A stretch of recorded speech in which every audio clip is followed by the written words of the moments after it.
Vaovao mahakasika an'ilay rivo-doza Batsiray tamin'ny folora alina teo.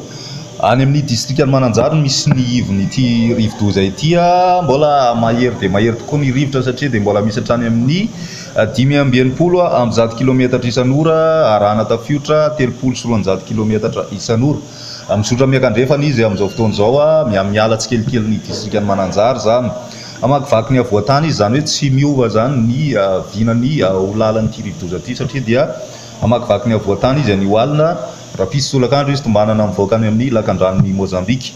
Misy ny fiovana amin'ny filazana loza mahakasika an'ilay rivo-doza ka miova toy izao zay ho an'ny miloko mena zany hoe loza mitatao ny faritra Vatovavy, Fitovonany, Atsimatsinanana, ny any amin'ny faritra Mangoro, Itasy, Vakinankaratra, Moronani, Matsiatra Ambony, Iorombe, ny distrikta Ambohidratrimo, Manjakandriana, Antananarivo Avaradrano, Antananarivo Atsimondrano, Antananarivo Renivohitra ary ny any Andramasina.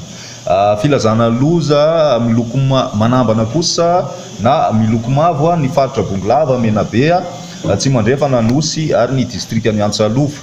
Foana kosa ny filazana loza ho an'ny Toamasina voalohany sy faharoa, Brickaville, Ambatondrazaka, ny any Ankazobe sy ny any Anjozorobe fanazany dia mbola ahitana trano mponina zany mba ho mailo mandrakarivo.